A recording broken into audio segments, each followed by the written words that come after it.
All right, welcome back at Home with TC, presented by People's United Bank, catching up with former NESN legends like Gary DiSarcina, the former NESN analyst, now the third base coach of the New York Mets, joining us now. Hello, Gary. How are you?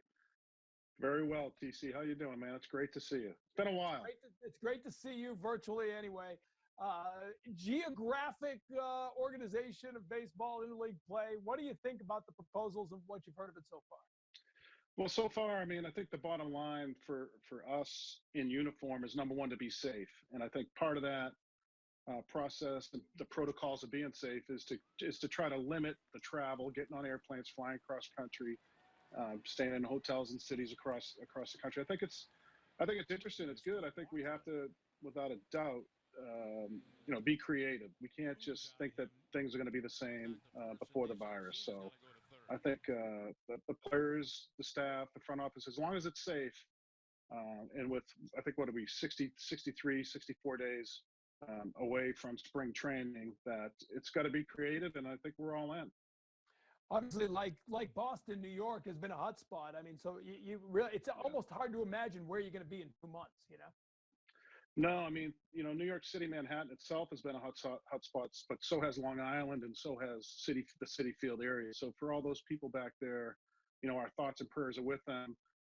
Where we're going to be, who knows? I mean, I know that the majority of our staff has called to try to get out of their apartments in Long Island and in New York, just because of the fact that we're already halfway, looking into being there, if possible, if we can play there, which is still up in the air. So for us, as well as the players right now, to not know has just been the hardest thing, without a doubt.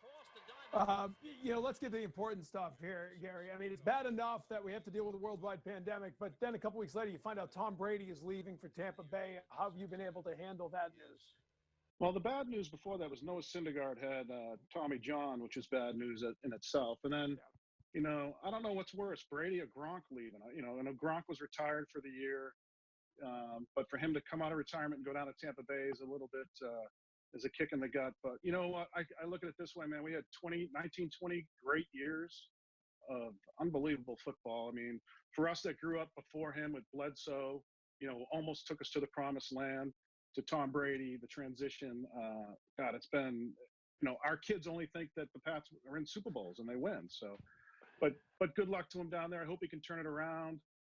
It's going to be tough work for him, but he'll be missed. I know a lot of people in the New England area will be watching those games. So I want to ask you finally before we go, and the Michael Jordan documentary has been airing. Everybody's been watching it. We had the Birmingham Barons stuff the other day. Your brother played with him. Terry Francona was the manager. And I was thinking about, you've been around Tim Tebow during spring training, obviously. A guy to How different is that? You got a guy who's an elite athlete, but baseball is such a specific skill. How watching, first of all, reliving some of the Jordan stuff, and then what you've gone through with Tebow. What's that all been like? Well, yeah, I mean, it's great to see these great athletes cross sports and try their hand at something they're not really, great at. And Tim is a little bit like Michael, where he started late. Obviously, I opened up with shaking his hand and asking him, how the experience go with the Patriots? I feel bad that you got cut, but talk to him about his football days. He opens up about he's very competitive. I don't know if you've ever experienced interviewing Tim. One of the nicest guys. I've been trying to get him to run for politics because he's just he's such a good person. He's a good guy. But you see him, the effort is there, and watching the Michael Jordan special and talking to my brother about some of the things that Michael went through, hitting until his hands were bleeding and blisters. And that's Tim. He's the same exact way. Didn't have a lot of coaching, growing up. He was playing football the whole time. So, he absorbs things when you talk to him. The one thing that I really took from, watching the Michael Jordan thing is when Michael had to work out and he had his trainer talk to him about different muscles. It's a total different sport. You're going to be using your core, things like that. So Tim does the same thing. And I always encourage Tim Tebow to walk around the clubhouse without his shirt on, because there is nobody in this world. Bo Jackson rivals him from his chest and his shoulders. And God almighty, if I had that guy's body, I don't think I'd wear a shirt. Always encouraging Timmy when he comes through the clubhouse, take that shirt off, man. Show the guys what you got. Yeah, no doubt. I got to spend a little time with the two of you spring training a couple of years ago. He's a special guy, no doubt about it. So are you, DiSar. Always great to catch up and spend some time. Stay safe, be well, and hopefully we'll see you like 18 times or whatever it's going to be this year as we play the Mets. That would be nice. And if there's fans in the stands or if not, it's always a pleasure to come back to Fenway Park and step on that field. What a great place. A lot of great memories there. Miss it, but moved on to another venture and another journey. So good luck to you guys, man. We'll only show you highlights if you get someone thrown out at home plate. That's the way it works on Nesson. You know that.